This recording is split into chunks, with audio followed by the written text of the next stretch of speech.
Yesterday evening, there were some questions about separation. Separation and oneness.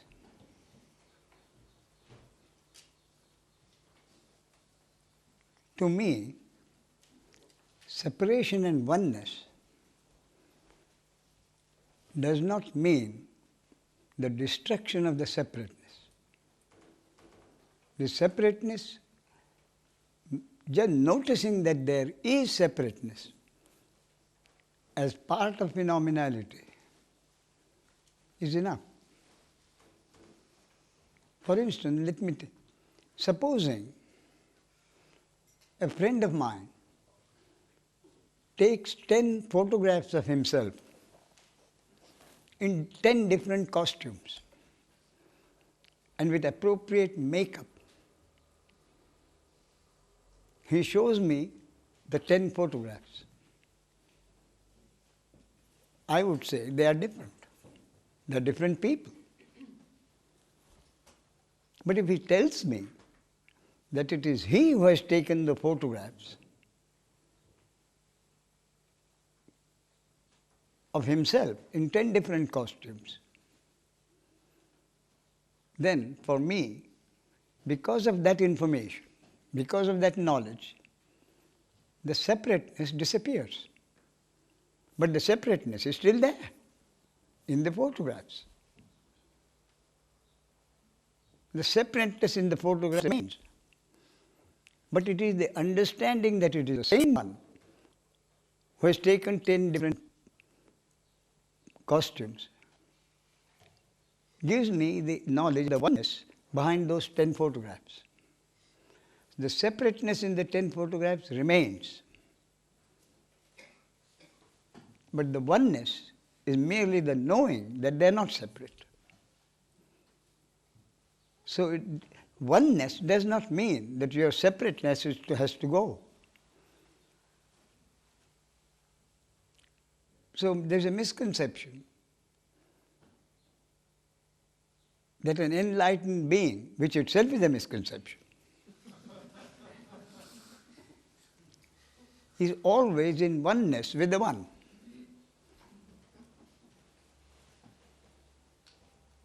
And there is a lot of misconception about that.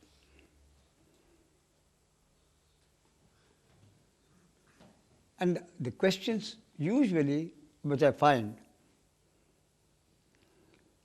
have the basis. Ultimately, this is what is happening. A lot of things are described.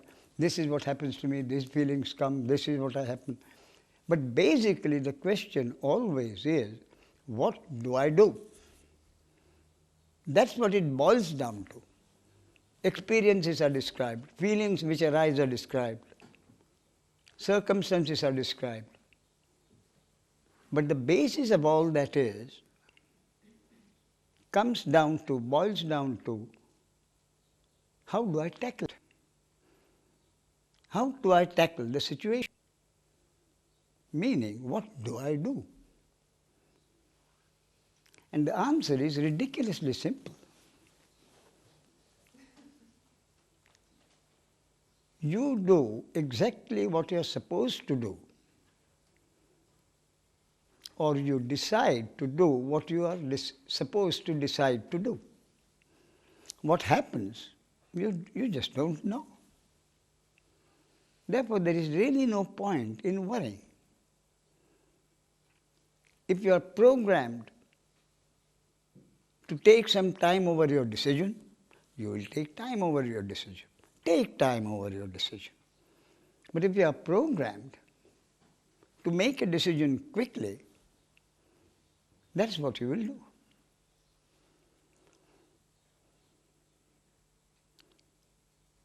My younger son, he's always been, ever since he was a child, he's been programmed to think of the situation, and if there is a problem, face it. And the first thing that happened was, I remember distinctly, he was only about 2.5 years old, 3 years old. and we had something at home, I forget what. So he went to get another like that. And he came back without it. So he said, there was a problem. There were two. One was more expensive than the other. I didn't know which one to buy. So I said, how expensive was the other? So he said, not much. Then why didn't you bring at least one, whichever? Now you have come back with nothing. So in other words, what I impressed upon him quite unwittingly, that was not my purpose at all, was if a decision has to be made, make the decision. It could be wrong. There was an American vice president of a big motor hire company. Avis, I think, was the number one. This is number two. And he was vice president of that. And he wrote a beautiful book, tiny book, each point on one page, tiny book, but it became a bestseller. And he said, he arose only from one point of view. If he has to make a decision, he makes the decision. But where he is more successful than others is that the ego doesn't come into the picture. If it turns out that the decision was wrong, I correct it as quickly as possible, irrespective of what it does to my image. So the point is to make a decision. And that dawned on him, my son. So when I told him that, he gave me such a peculiar look. He gave me a long look. He was 2.5, 3 years old. He gave me a long look. He said, yes, why didn't I think of it? That kind of a look. And after that, his nature has always been first to locate the problem, and if there is a problem, to make a decision. He was 3.5 years old when we took a vacation. And our vacation was to Bangalore. So at that time, there was no direct train, and flying at my level of income then was out of question. So we had to go by train. And the train stopped at a junction called Hubli for 4 hours. It suited us very well because I had an uncle there who was nearly blind, and we all wanted to see him. So we went there at 10 in the morning, and we went to his place.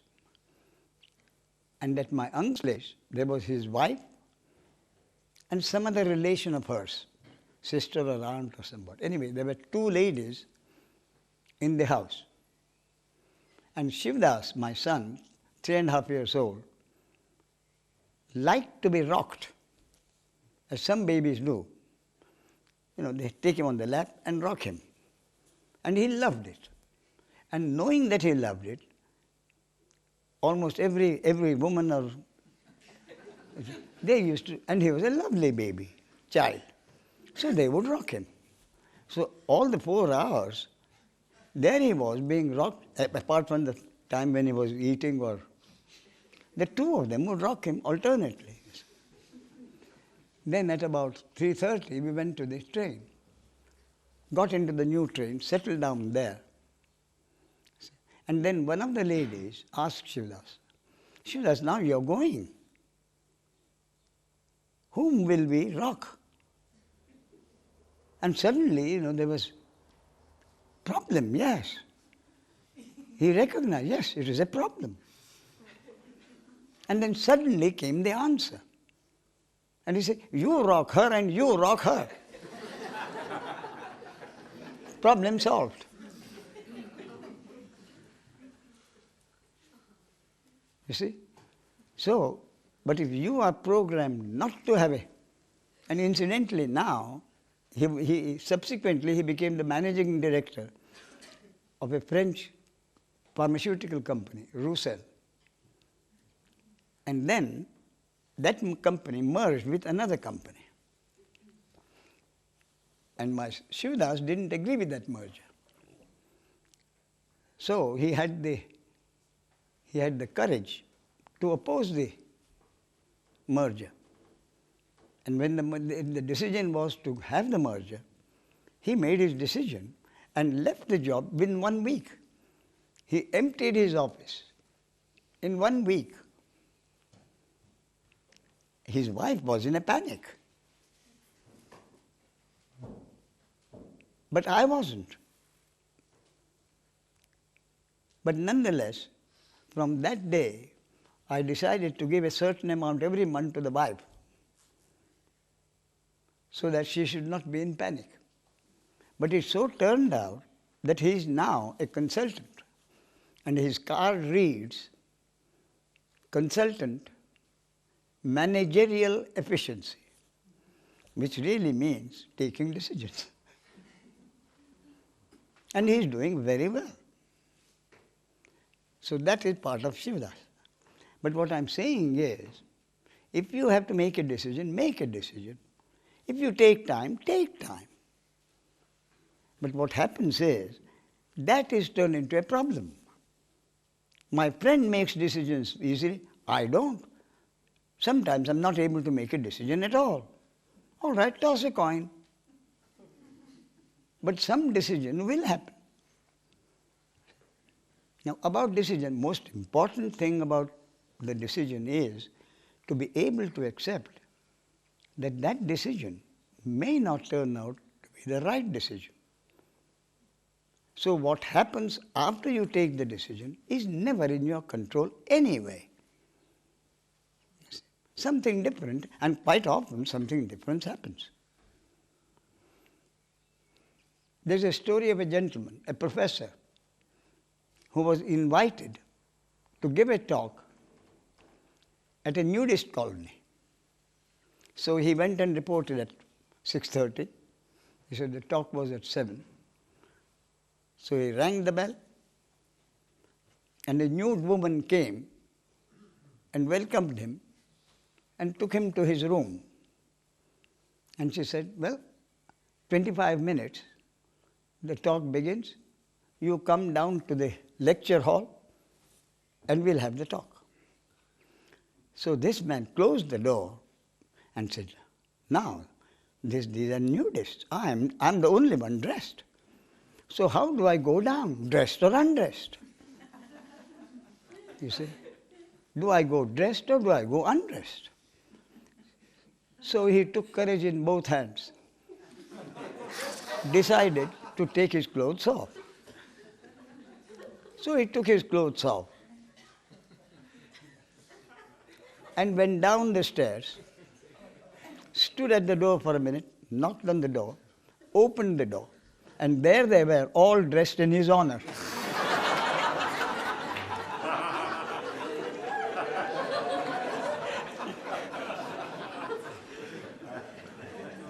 So what happens is never, never, ever really in your control.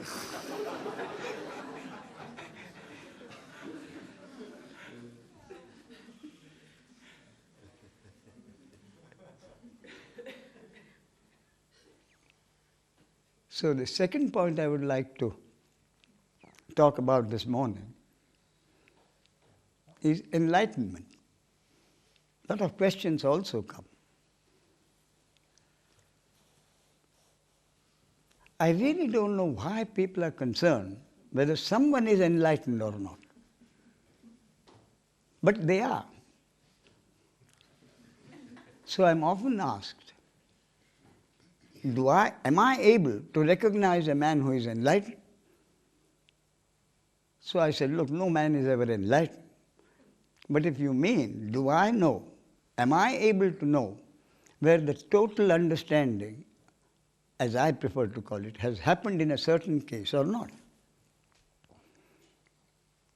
So I said, I may have a feeling, but I cannot say that the full understanding has happened in this case. But I can say full understanding has not happened in a particular case. That is easy. How do I know that understanding has not happened in a particular case?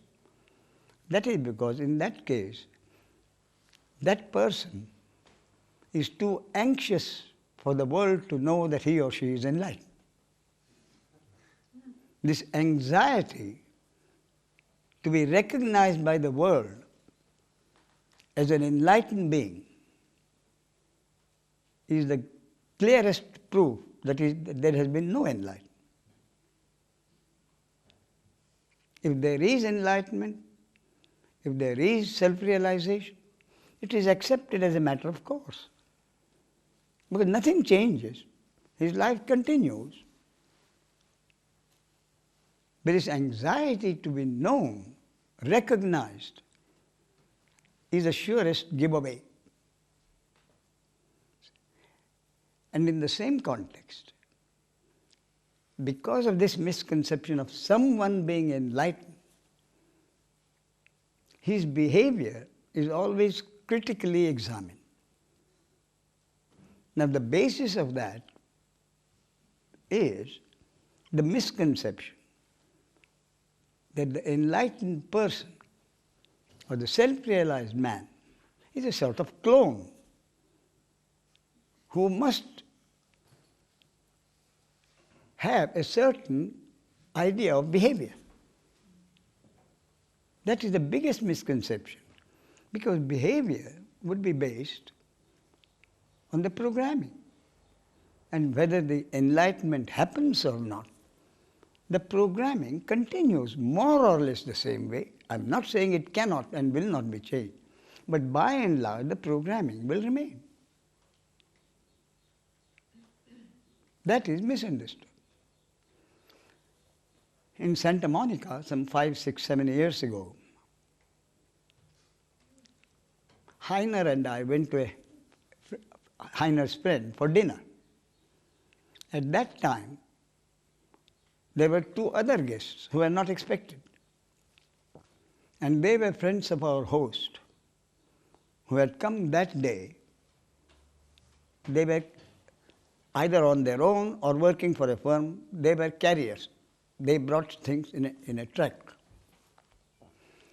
And then I was told that one man was in a particular ashram, rather a well-known ashram, near Bombay,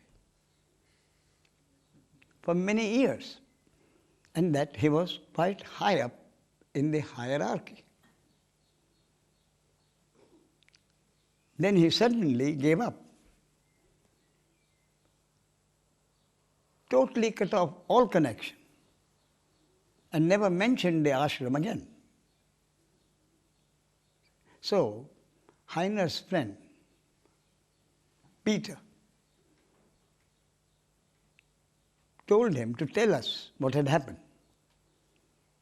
And his story was this. He was high up in the hierarchy, high enough to be able to go anywhere, open any door, go in and do his work and come out.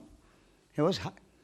So once one evening, when he went in, opened the door and went in, he found the Swami in embarrassing situation with a young man. You see. And he was so shocked, he pulled the door shut and decided to leave the ashram in the next 10 minutes. And he did so. He was nearly on his way out. Then he thought, it is, as a matter of courtesy, he should tell the Swami why he is leaving. So he went back, told the Swami, I'm leaving. And the Swami said, all right. And he only added, you created the problem, you solve it. The Swami told this man, you created the problem, you solve it. That's all he said. So, the main misconception arises if you think in terms of an enlightened person doing something. And therefore, the misconception is that an enlightened person is a perfect human being, which it isn't. That's not so. You can find an enlightened person using the word in the correct sense. Totally different personalities. One outgoing, one exactly the opposite. So the personalities reflects the programming. And the behavior reflects the programming. So you cannot really say, so and so behaves like this, therefore he cannot be an enlightened being. The story is told of Ramana Maharshi. He liked music. He liked spiritual music. He liked bhajans. So when bhajans were sung every evening as a matter of course, he used to keep time to the music. He used to keep. Then one day, someone, a poet, wrote a music on the greatness of Ramana himself. So they put it to music and they started singing it along with the other music, other bhajans. And Ramana Maharshi continued to keep time to that music which was in praise of himself. And there were whispers. Ramana Maharshi is keep enjoying music in his own praise. So, if you consider that someone is enlightened or not enlightened because of his behavior, you could be wrong.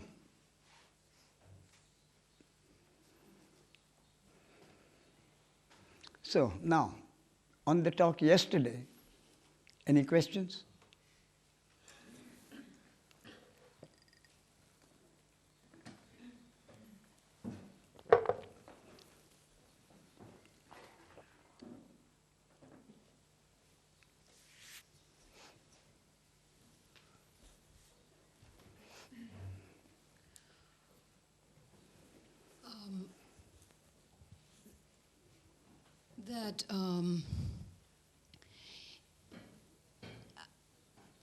It seemed to that thought itself is simply a manifestation, a reflection. Thought itself, yes, is the reflection of the Tao or the source. Yes. And the way that it was being discussed for a few moments seemed that the thought itself creates the separation, which I don't think is so. The thought is no different than any other manifestation. That is correct. Just as perfect as any other manifestation. That is correct. So I'm wondering how I got the impression, which often is put forth, that thought itself is the way we become isolated, the way we attach to the thought, rather than the thought. The thought is, I think that this is an important thing for me personally to see, that the thought is just as much reflection as any other manifestation. But how do we get this impression that thought creates the separation? Yes. The reason is a matter of semantics. The reason is a matter of semantics. Thought, the difference, the semantics, what causes this confusion is the difference between a thought and thinking. A thought leads to the involvement of thinking. A thought arises vertically. You never know what thought is going to arise next. Therefore, you are quite right. Any thought arising in any body-mind organism is a manifestation of the source. The brain reacts to that thought and leads to horizontal thinking, which is involvement. And it is that horizontal thinking in time as totally different from the vertical arising of the thought. The arising of the thought is in the present moment. The reaction to that thought by the mind, intellect, brain, to that thought, leading to horizontal thinking, is the cause of separation. A thought is not the cause of separation. The horizontal thinking is. But this distinction is not clearly understood, thought and thinking. That's why I said it's a matter of semantics. A usual idea is that one can let go, quote unquote, of the thoughts. Yes. And I think this is also some kind of semantic confusion because one doesn't really have to let go of anything.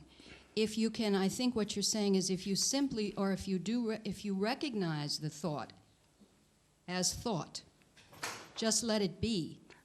In itself, it will go away. That is correct. And that does not lead to separation.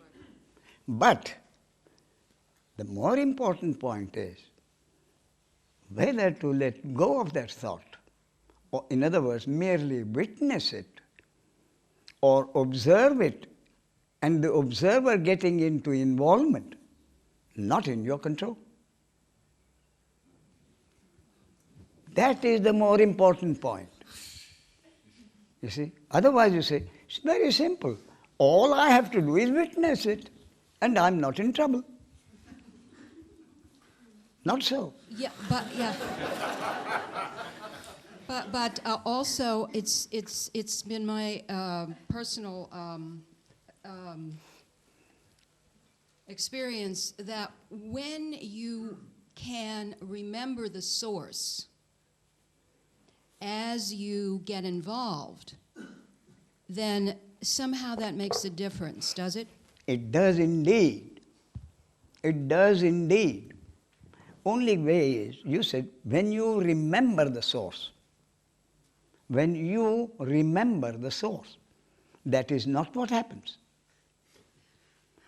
If you remember the source, you cut off the involvement. That's the implication. But you cannot remember the source because it is not in your control to remember the source. So, when the source is remembered, because of the understanding at any level, the understanding at any level, the understanding at any level, even at the lowest intellectual level, in action is remembering the source. Understanding in action means remembering the source. And if the understanding is at a very early level, then in a scale of 0 to 10, involvement may go right up to 8, 9, and then the understanding comes into action. The source is remembered, as you say, and the involvement gets cut off. So the involvement may get cut off at 9, and as the understanding deepens, the understanding comes into action quicker, and the involvement gets cut off at 9, 8, 7, 6, until the arising of the involvement and the understanding go into action is so simultaneous that is practically, it arises and gets cut off. Now, Buddhists teach that one way or a good way to remember the understanding is to practice. That is, the practice is the remembering. So in this Advaita teaching, how do you remember I mean, what is the way you remember or understand or remember your understanding? I just told you, not in your control. What kind of practice is recommended, I have no idea. But it will still be the you who gets involved doing the practice. You see? So whether the understanding happens even at the intellectual, how does the understanding happen at the intellectual level? The very first time you hear it, you see, the mind intellect says, this seems logical, but I can't accept it. But the fact that it is logical and appeals to you has brought about a certain intellectual understanding. On the other hand, I have seen cases, the very first time, in one, because that body-mind organism was programmed to be demonstrative. Another body-mind organism may not be programmed to be so demonstrative. But in both cases, the understanding could happen straight away. Not the total, I'm not talking of total understanding, but a certain depth of understanding can happen the first time. And in one case, some such demonstrative person, you see, stood up, joined his palms, came right down, fell at my feet, didn't say a word, got up and went and sat back in his seat. You see? So, that acceptance produced this demonstrative action. For him, it didn't matter whether it was embarrassing or not. But someone else who is more programmed differently will say, would have said, that is what I wanted to do. But I was too embarrassed to do it. You see? So, what impact, what words will produce, you can never know. That depends, again, basically, on God's will and the destiny of that body-mind organism. So, I cannot accept that you can practice, whatever kind of practice, and be able to remember the source. Thank you.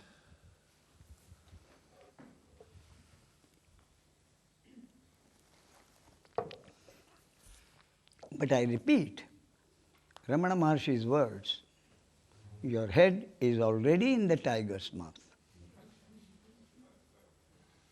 Why bother about it? Enjoy life as it happens. And let the tiger and God do their jobs.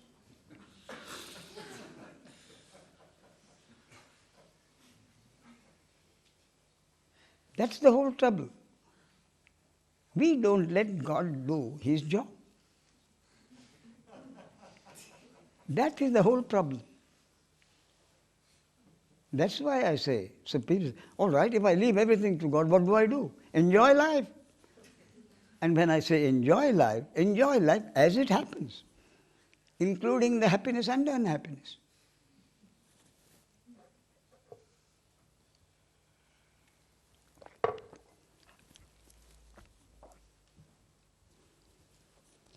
It's always said that we should. Here I am. Ah, yes. That's good. Please raise it, then I know. Yes, please. It's always said to go deeper and deeper and to find the root of whatever it is, for instance, to find the root of guilt and then pull out the root. And I don't know how to do that. I'm sorry, say that again, please. I've always read to go deeper and deeper if something arises, like Something arises. guilt, for instance. I'm sorry? A feeling of guilt. Guilt? Guilt arises.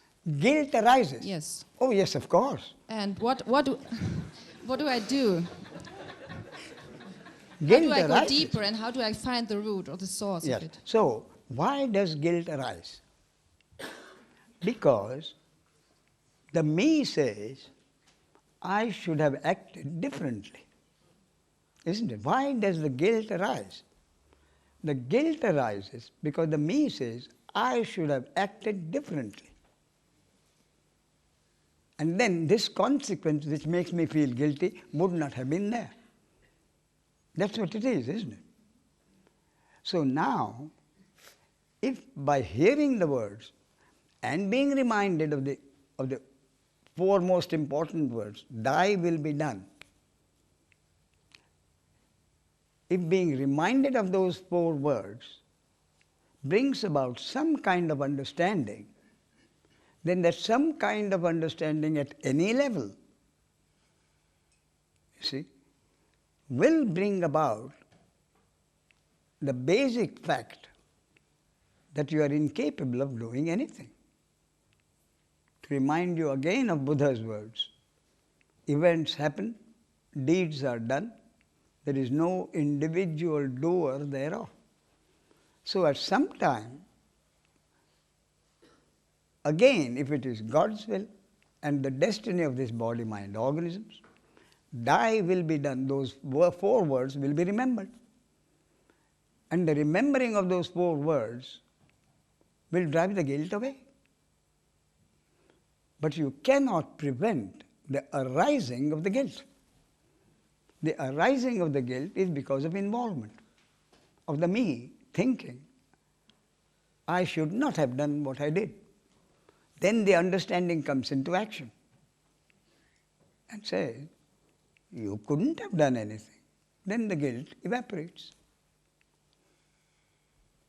I repeat, therefore, the arising of the guilt cannot be prevented.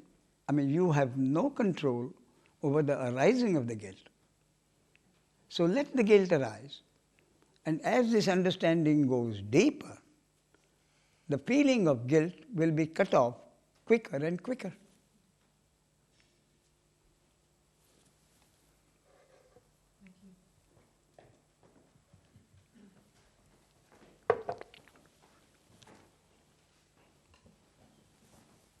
Ramesh, can you hear me? Can you hear me, Ramesh? Yes. Oh, good. This morning, I feel that we're getting down to brass tacks. This morning, Yes.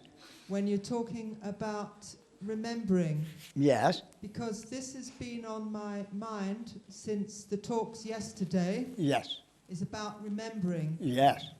and I felt that that was somehow the key, because I know that I don't remember. Yes. And yet somehow there's a part of me that feels it has to make some kind of effort to remember. And you sit there, right, and you say these things, and I'm somehow, I have to say, looking for some proof, right? Now, the part of me that wants to remember, that can't remember, wants to remember. I'll spit it out in a moment, don't worry. Take your time coming to the question. Thank you.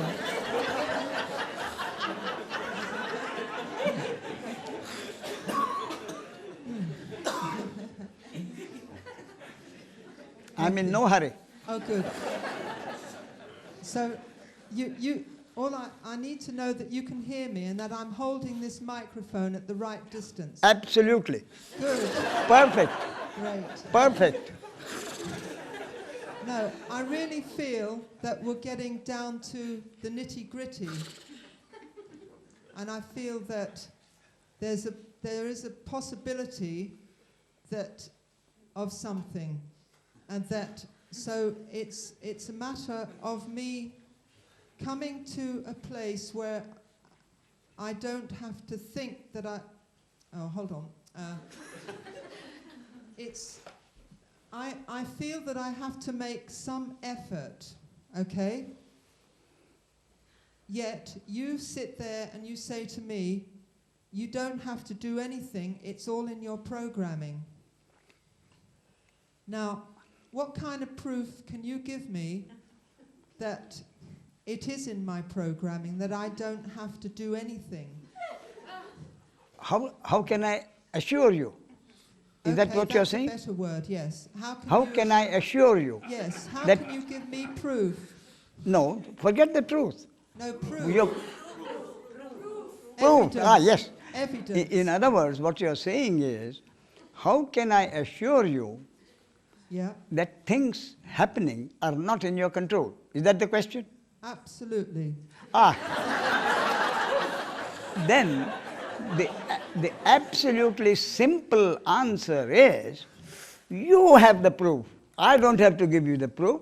You have the proof from your own personal experience all your life.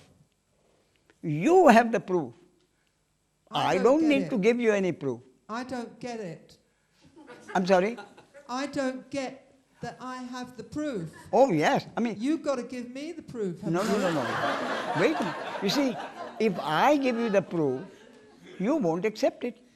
How do you know I won't? You will accept the proof only if it happens from your personal experience. And what I'm telling you is, from your personal experience all your life, you have to come to the conclusion that you have not really been in control of your life. So some of your decisions have turned out right, many of them have gone wrong. What you want sometimes happened. What you didn't want has happened more times. True.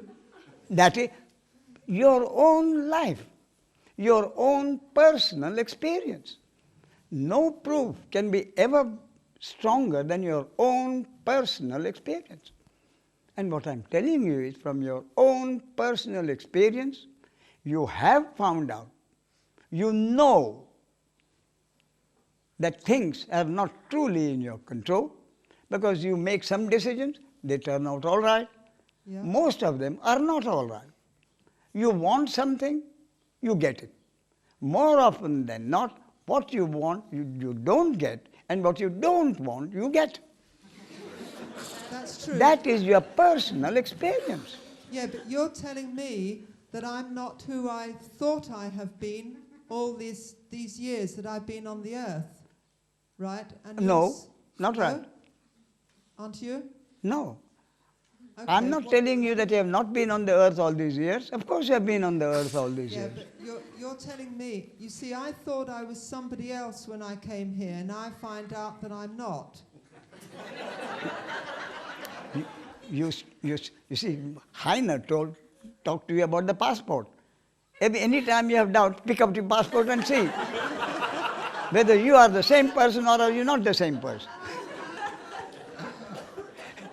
You will never be a different person. No,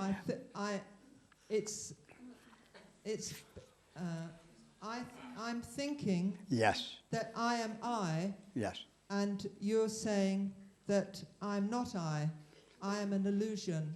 Yes, but that is the subsequent part that is what you have to find out from your personal experience. You think you are I, as a me, as the doer who is in control of your life.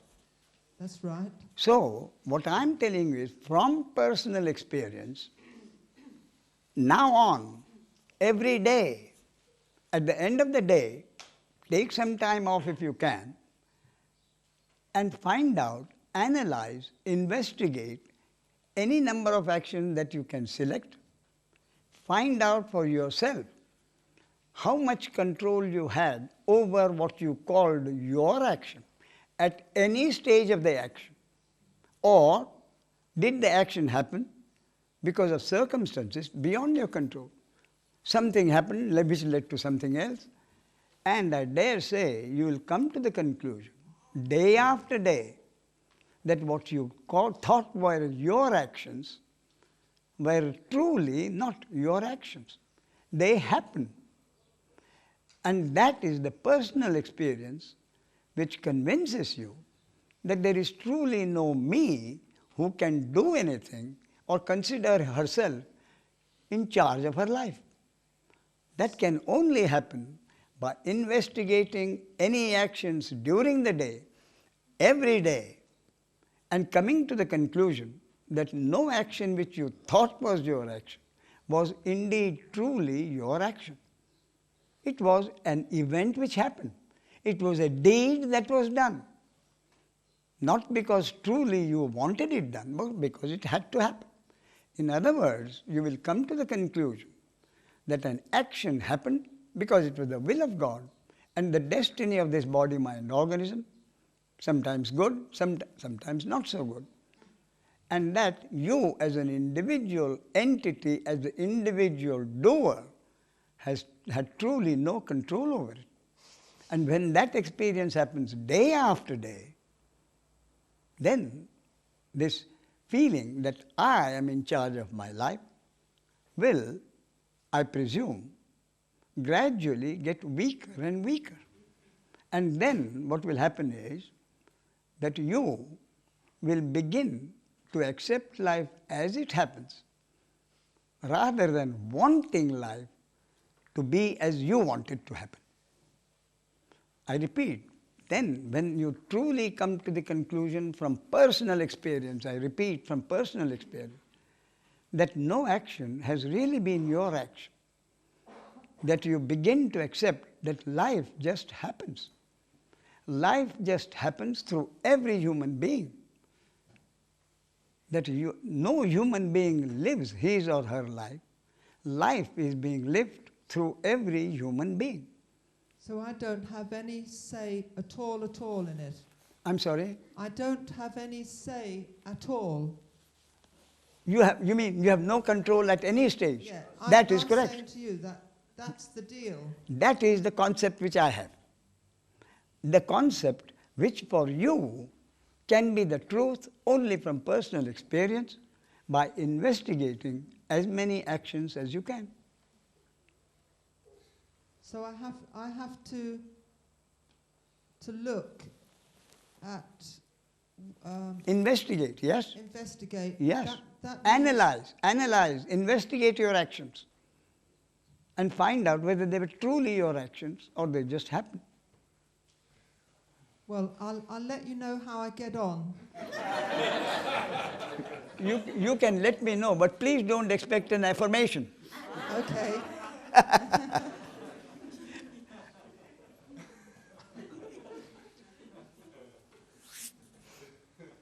I wish you luck.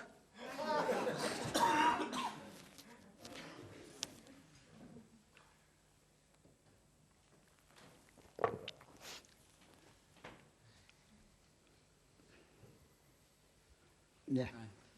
Can you hear me? I remembered something you said yesterday which wasn't exactly clear to me, which was you were talking about the possibility of pleasure arising but no pride. That's right. Yeah, that was clear. That But- was clear. That was clear. Oh. But on the other side, you said regret but no guilt. Yes. No, that wasn't clear. What's the distinction there between regret and guilt? You see, now, you do an action. Or rather, an action happens through this body, mind, organism, which you think is your action. And that action hurts somebody. Now, the action which you think is your action has hurt somebody produces regret, wouldn't it? I wish I hadn't hurt him. Right. That would be the reaction. I wish I hadn't hurt him. Regret arises. But in the case of the understanding, if the understanding has happened that what has hurt the other person was not your action, it was God's action and the destiny of this body, mind, organism, and getting hurt was the destiny of that body, mind, organism. If that understanding has been there, the regret would still happen. Regret being compassion for the one who is hurt. Compassion for the one who is hurt. But with the understanding that action which has hurt someone has hurt him because it was his destiny and not your action, guilt cannot arise. Why should you feel guilty if that action was not your action? I see. That an action which happened through this body, mind, organism hurt someone. It was the destiny of that body, mind, organism to be hurt. but it was not your action. Therefore, there is no need for guilt. So, Regret, compassion may arise, but not guilt. so regret is the Immediate reaction. compassion, Yes, and sure. guilt would be beating yourself up about it. The guilt Yeah. belongs to the me. Right, I see. The me says, I wish I hadn't done it. That is me feeling guilty. But if there is no me to own responsibility for that action, guilt cannot arise. Compassion may arise, but not guilt. That's clear. Thank you.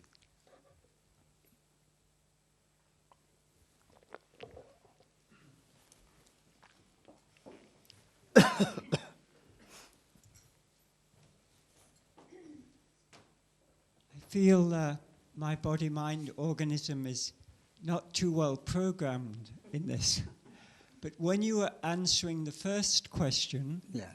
just now Yes. about, there was a halfway through your answer, Yes. there was a moment when you said, I missed it, something like thought and witnessing, and then you said, but that's not it. And at that moment, Wayne went, ah.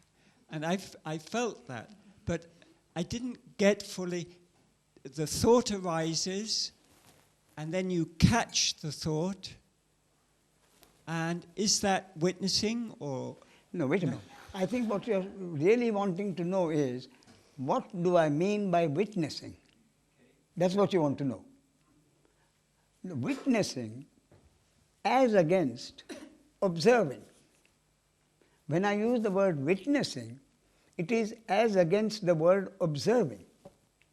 In observing, there is an individual observer, the ego doer, who observes what is happening, you see, and feels pride or guilt in his doing it. In witnessing, there is no individual witnesser. Witnessing is impersonal, and witnessing is understanding in action. The understanding in action becomes impersonal witnessing, witnessing whatever is happening without judging it from the personal point of view. Without judging, this is good for me, that is bad for me. That is the individual observer observing and judging.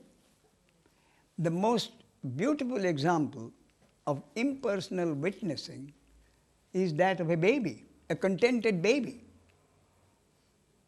Contented baby who's had his milk, the diapers have been changed,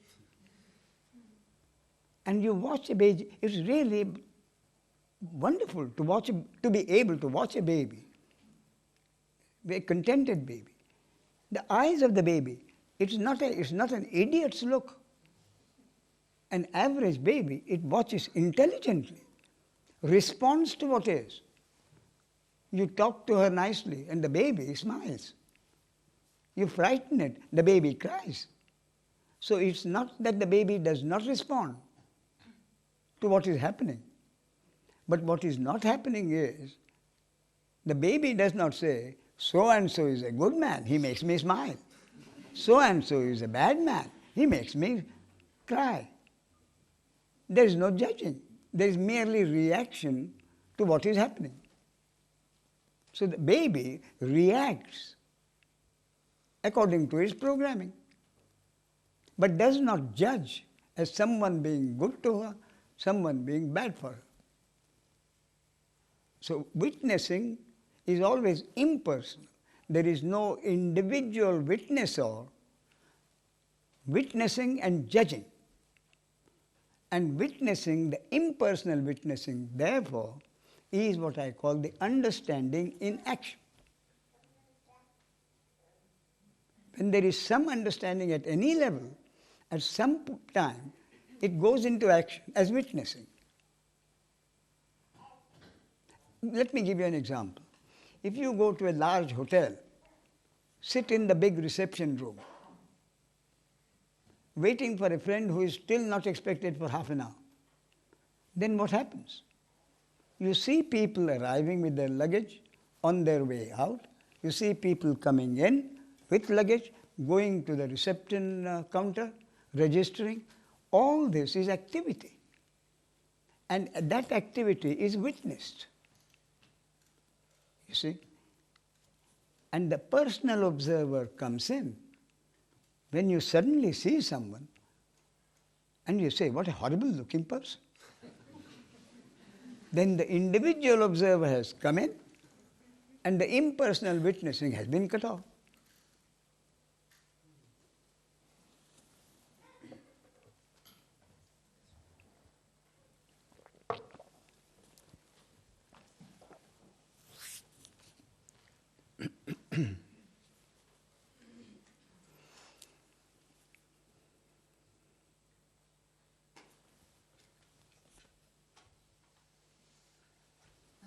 Seems like a silly question, but I have to ask it. What is the purpose of time? I think the first time was all, when you said, what is? At that level. You want me to ask it again? Will you talk a little louder? What is the purpose of time? What is the? Purpose of time. Purpose of time. What is the purpose of time? I see. You see, the purpose of time is to enable observation to happen. The mystic has been saying it for years, hundreds of years. The scientist has been saying for some time now that an object does not exist in manifestation unless it is observed. So, if the consciousness is at rest, if the energy is in its potential form, there is no manifestation. But when manifestation happens, space, the concept of space-time comes into existence. Manifestation means a three-dimensional object. So space is required in which the three-dimensional object can be extended. Space is necessary for a three-dimensional object to be extended in space. But that object will not exist unless it is observed. So if that object is extended and cut off, it won't be observed. So it is only in time that an object extended in space can be observed. So space-time is the basis, mechanical basis for the manifestation to happen. For objects to be extended in space and objects thus extended in space to be observed in time. So space-time is the necessary basis for manifestation and its functioning to happen. Is that part of the divine hypnosis? Indeed, it is part of the divine mechanics. Does that change when the divine hypnosis goes? You see, when divine hypnosis falls, is that what you mean? So, the hypnosis has been created by divine will, and in a few cases, that hypnosis is removed. But nothing changes as far as the manifestation and its functioning is concerned. When the hypnosis is removed, all that happens is the hypnosis was the sense of personal doership. I live my life. I produce the actions which happen. I am responsible for them. That sense of personal doership is the hypnosis. So when the hypnosis is removed, all that happens is that the sense of personal doership and responsibility is removed. That is all that happens. But somehow I have the sense that the more I'm here listening to you, the more time collapses. You will have to speak a little louder because I have the sense that the more I'm here listening to you, the more time collapses. the more you are listening to me, the more time collapses. the more time collection, Collapses. The more the sense of time collapses. Yeah. Yes, because the more of sense of time collapses, because time is thinking. As I told you, the lady, a thought comes, getting involved in it leads to horizontal thinking in time. So, when there is no horizontal thinking in time, time collapses. So, horizontal time is necessary for thinking to happen. When there is no thinking, there is no need of time. You see? Thinking needs horizontal time. And when no thinking happens, and there is acceptance of what is said in the moment, then you are in the moment. You don't need time. Because thinking is not happening. It is thinking which needs time. And when there is acceptance at the moment of what is said or felt, time is not necessary. You see? Thank you. Welcome.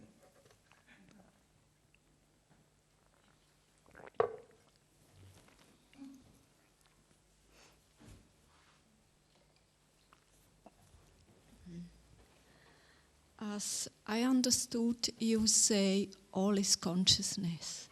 All is consciousness, Yeah. yes. And the source. I'm sorry? The source. The thought. The source. The source, yes. The source or consciousness or awareness or energy or God, whatever you call it, the source, yes. And out of this source, Yes, there arises the manifestation. Yes, And that is the first basic concept. That manifestation arises from the concept. And the Hindu scriptures give a beautiful simile. The simile is the source produces the manifestation from within itself without having to take recourse to any material outside of itself. Like a spider produces its web. The spider produces its web. In producing the web, the spider doesn't have to make use of any material outside of itself. You see, I think it's a very appropriate simile. now my question is the source the same as the things that arise out of the source? Yes. Is this one? Or are there a separation or two things? No. You see, it is consciousness at rest. In movement, it becomes consciousness in movement.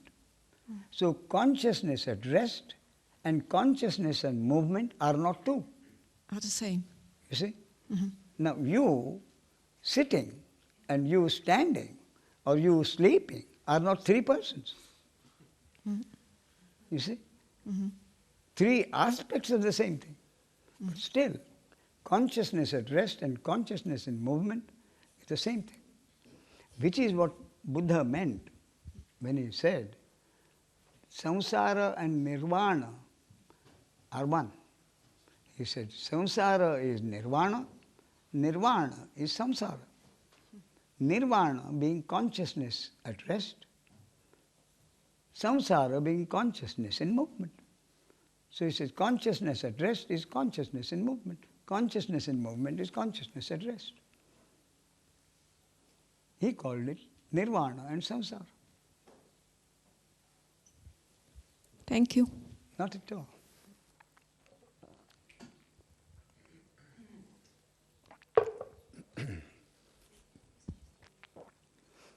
I have a question about decision making. Yes.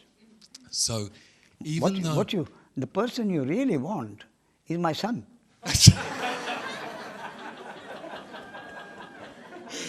Anyway, Maybe. let me try. So even though I understand that free will is counterfeit, Yes. and when you look back on decisions, Yes. it's easy to say, yes, that was, that decision happened, and I understand that there was many things that happened around making that decision. Yes. Still, in the moment of decision, Yes. it feels like I have to become, I don't know how to make a decision staying in, there's no decision to make, it's already made. It feels like I have to make a decision. That is correct. That is correct. You still have to make a decision with the total acceptance that you have no control over the consequences of that decision.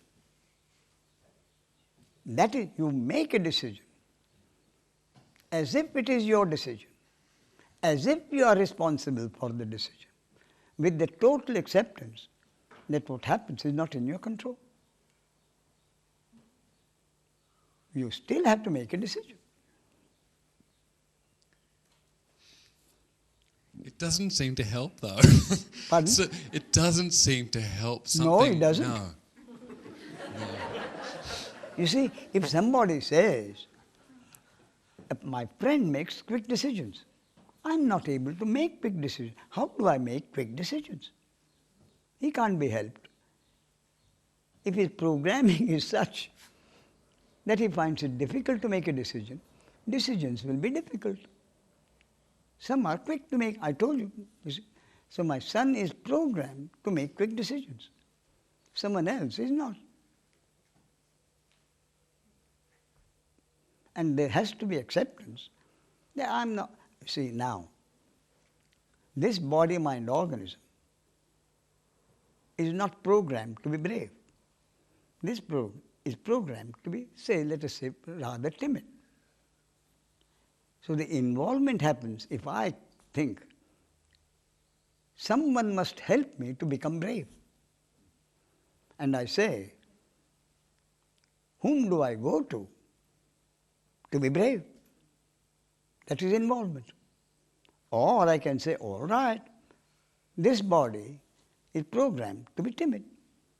I can say this body is programmed to be maybe 5'2", 5'3", to weigh at best 138 pounds. Now probably 108 pounds. That the mind intellect is ready to accept. The physical limitation, the mind intellect is ready to accept. The mind intellect is also able to accept the limitations of its intellect. An average person would say, he will accept that he cannot be an Einstein. Just as I have to accept that I cannot be an Albert Schwarzenegger. 6 feet 3 inches, 240 pounds. That I accept. I also accept that I cannot be an Einstein. But it is very difficult to accept that I am a timid person. That's why the unhappiness. So if a person is able to accept, he is programmed as it is, the program as it is, including physical, mental and temperamental characteristics, then there is that much less unhappiness. Because there is no acceptance of the deficiencies of the temperament, that unhappiness arises.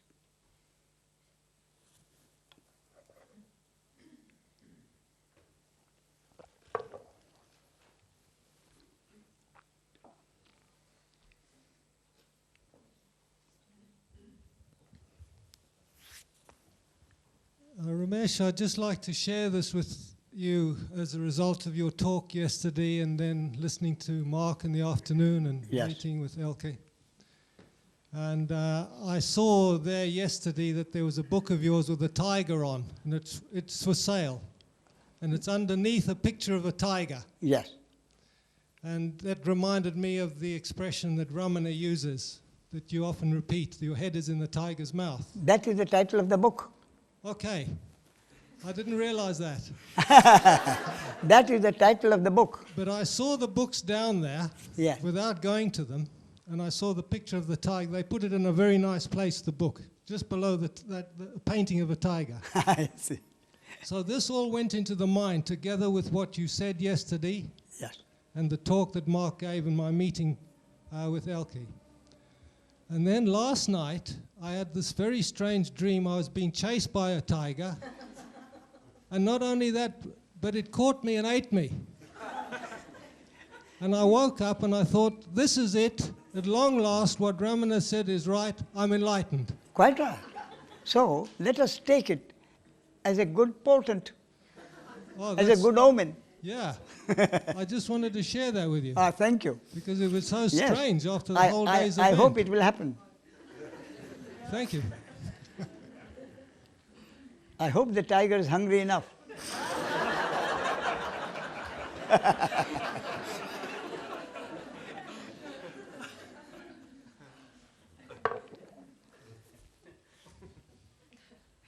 Yeah.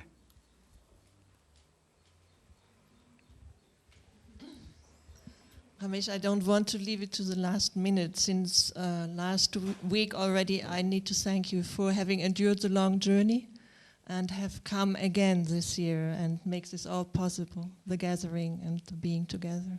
Thank you very much. Thank you very much. And,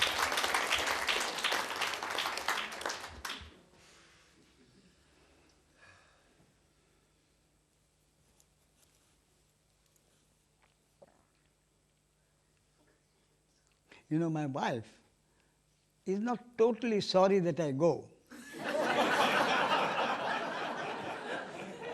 Because when I'm away, she gets the house painted and repaired without giving any inconvenience to me.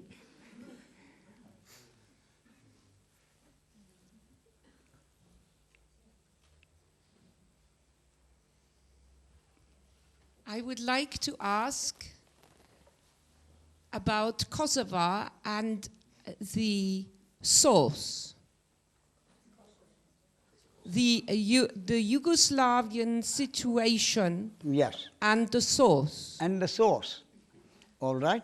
Shall we talk about Hitler and the source? No.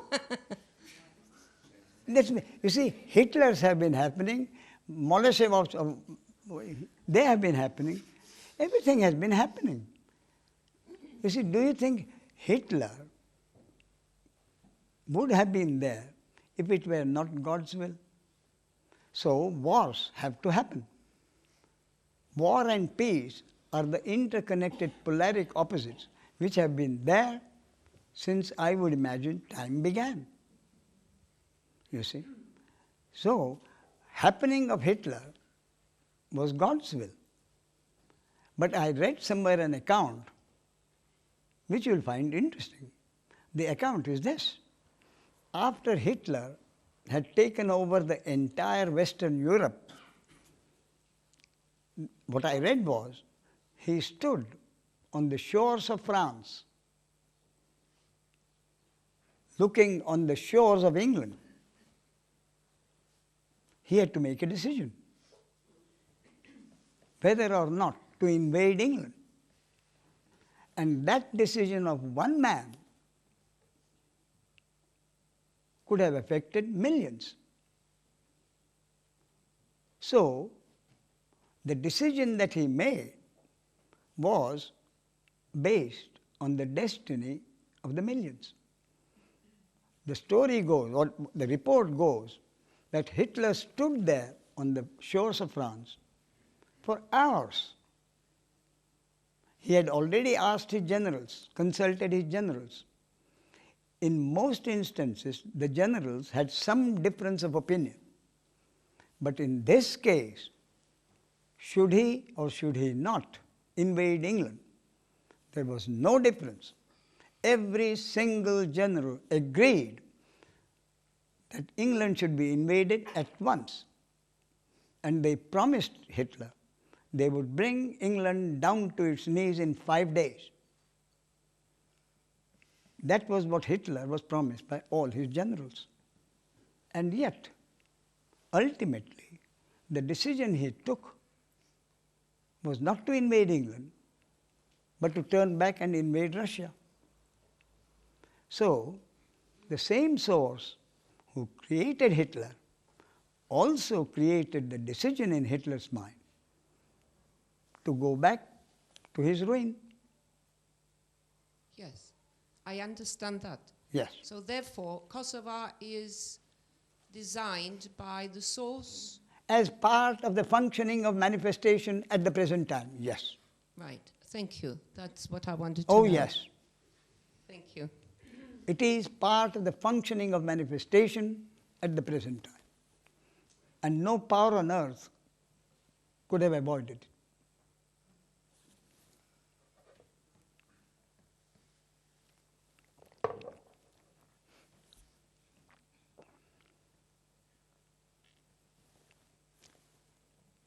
You want to?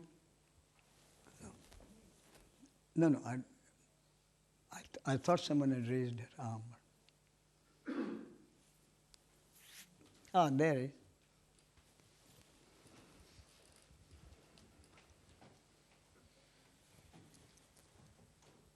I understood that decision making is so important and it's different from the doership. I just wonder, the limitations of our programming are there, but there's also this kind of environmental conditioning, and how do I differentiate between the two? And what happens to the conditioning in enlightenment?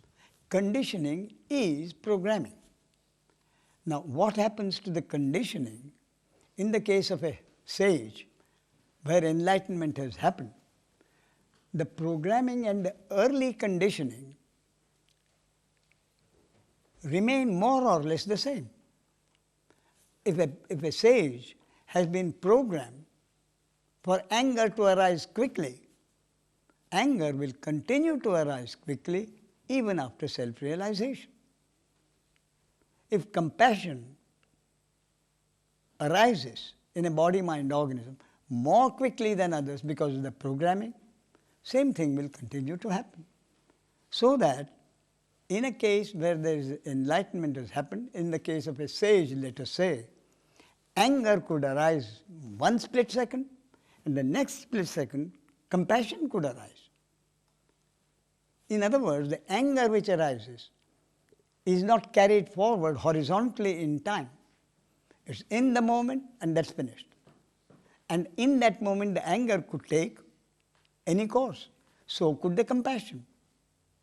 You see? And this compassion or generosity is not necessarily a good thing. Generosity is a good thing if you can afford to be generous. But if you cannot afford, and you are generous, then it can be a calamity. My son-in-law is programmed that way, to be generous. What he did once was, they have a farm where there are many poor workers. So one of the workers, a woman worker came, pressed the bell. My daughter wasn't there then. So my son-in-law went and saw this woman in ragged clothes. Her sari was torn, you see. So he dealt with the problem she had. Then, seeing her, he says, wait a minute. He went in, opened my daughter's cupboard, took out the first good sari that he could find, and gave it to her. And my daughter was mad as all. You see? Now that was another thing that happened was, he has a tendency towards cold. And once he gets a cold, it lasts for a long time. That is part of the programming. And once he was coming home, the car stopped at a traffic signal. And there was a beggar drenched to the skin. You see? And the son-in-law of mine literally gave his coat off his back to him. Came home, drenched to the skin, caught a cold, you see, and then said, I was a fool to give the coat to my... See, by giving the coat to, now I am suffering cold. But the arising of the compassion, and the compassion turning into the generosity of taking off his coat and giving, something beyond his control. That's part of the programming. But because the understanding was not there, he said I was a fool to be so generous. Yesterday you referred to the DNA, and this morning to your height and weight. So I felt that there was a difference between kind of genetical programming and the programming you gave to your son when you helped him to learn about decisions. No, that was his destiny. To be given a lesson without me wanting to. So, you see, programming according to my concept, I repeat, according to my concept, is something connected with the body-mind organism. The unique DNA plus the environmental conditioning. But what happens to that programmed object during its span of life, every moment, is God's will and the destiny of that body-mind organism. What happens to a human being, human object, during its allotted span of life is the destiny of that body-mind or the will of God. So it seems to me that it is my ego trying to differentiate and doing something about the conditioning. Thank you very much. Not at all. You're most welcome.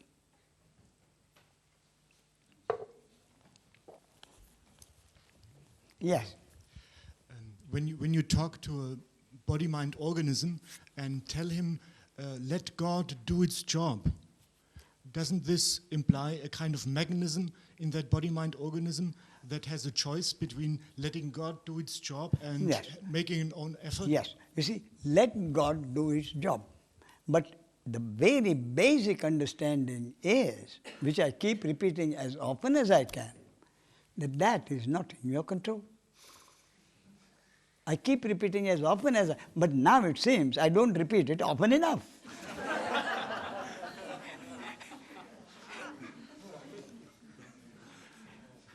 That is the basic point.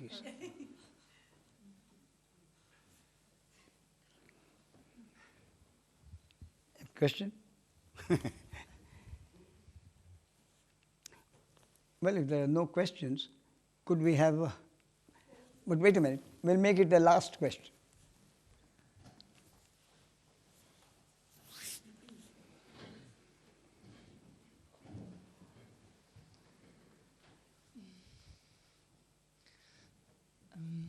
I couldn't follow intellectually what you said yesterday, and I couldn't understand it. The only thing I understood was, what was it? That I don't have to understand it anyway, because either I'm programmed to understand it, and then I will understand it at the appropriate time, or I'm not, and then why would I bother? Did you get that? Can you hear me? I'm sorry. She said that what she understood yesterday was that she doesn't have to understand. That understanding will happen when it has to happen. That is absolutely correct. So you can relax and let the understanding happen or not happen. Who cares? Who cares?